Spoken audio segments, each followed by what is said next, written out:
Hello parents, winter vacations के बाद में कल से स्कूल वापस से स्टार्ट होने वाला है और ये मैंने एक छोटा सा वीडियो बच्चों की आने वाले जो 45 और 60 डेज हैं, जो प्रिपरेशन फॉर फाइनल एग्जाम्स, जो कि 12th स्टैंडर्ड के जो फाइनल एग्जाम्स आ रहे हैं, बोर्ड एग्जाम्स जो आ रहे हैं, उसके लिए मैं छोटा सा 1 या 1.5 मिनट का एक वीडियो प्रिपेयर कर रहा हूँ। प्लीज आप लोग इसको पूरा देखिएगा।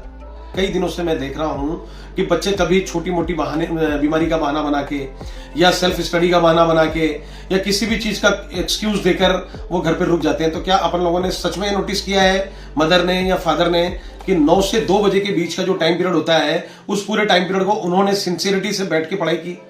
चलो ये तो हो गई एक सेल्फ स्टडी की बात। अब मैं आपको ये बताना चाहूंगा कि ये जो टाइम पीरियड होता है, स्टार्टिंग में जब सिलेबस कंप्लीट करवाने के लिए टीचर्स जब लगे होते हैं तो उनके पास में 3 तरह के काम होते हैं। सिलेबस कंप्लीट करवाना है, टॉपिक को समझाना है और फिर उसके बाद में बच्चों का होमवर्क वगैरह कंप्लीटली देखना है और जो वीकली टेस्ट होते रहे उनकी कॉपीज को चेक करना है।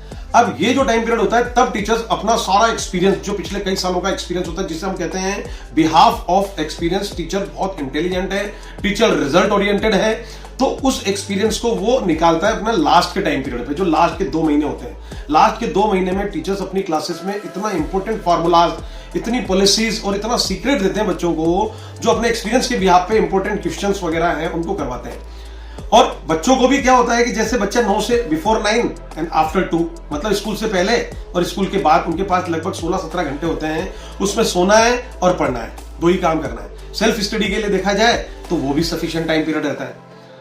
तो जब बच्चा घर पे सेल्फ स्टडी करके स्कूल आता है तो दूसरे दिन जब उसकी क्लास होती है, revision class, it means doubt class, इसमें बच्चे से कुछ ऐसा पूछा जाएगा या बच्चा कुछ ऐसा महसूस करेगा, यार मैंने तो ये चैप्टर कल ही कंप्लीट करा था, परंतु ये चीज तो मुझे फ्रेम ही करनी नहीं आ रही, ये मुझे चीज तो एक्सपोज ही करनी नहीं आ रही, मैं इसको राइटिंग में उस तरह से तो दे ही नहीं पा रहा हूं जिस तरह से क्वेश्चन मुझसे पूछा जा रहा है। इन सारी चीजों को बच्चा मिस कर जाता है। एक चीज ये हुई, 2 दिन छोड़ के तीसरे दिन बच्चा आ रहा है, कनेक्टिविटी कुछ है ही नहीं। तीसरे दिन आके भी मेरा तो मानना ये है फिर तो वो अपना टाइम ही बर्बाद कर रहा है, या तो फिर वो घर पे अपने सेल्फ डिपेंडेंसी से पढ़ ले। क्या सच में ये टाइम पीरियड 2 महीने का ऐसा लगता है कि और हम इतने सालों से बच्चों के साथ में बोर्ड एग्जाम्स को फाइट करते हुए आ रहे हैं, हमें खुद को आइडिया होता है कि बच्चों को कब हमें सेल्फ स्टडी के लिए पूरा टाइम देना है। जब वो टाइम आएगा तो हम ऑलरेडी बच्चों को, हम पहले बच्चों को बता देंगे, इन्फॉर्म कर देंगे कि आप आराम से अपनी सेल्फ स्टडी को कंप्लीट करें। पेरेंट्स, मैं आपको भी गलत नहीं मानता हूँ। 12th क्लास का बच्चा अपने आप इतना कन्विंस कर देता है अपने पेरेंट्स को, पापा वहाँ ऐसा नहीं होता है, वहाँ पर सब मेरा टाइम ही खराब हो रहा है 9 से 2 बजे तक, वहाँ जो रिवीजन करवाया जाता है वो तो मुझे ऑलरेडी आता है, अब मैं यहाँ बैठ के अकेले में पढ़ाई करूंगा तो शायद मैं कंप्लीट कर लूंगा।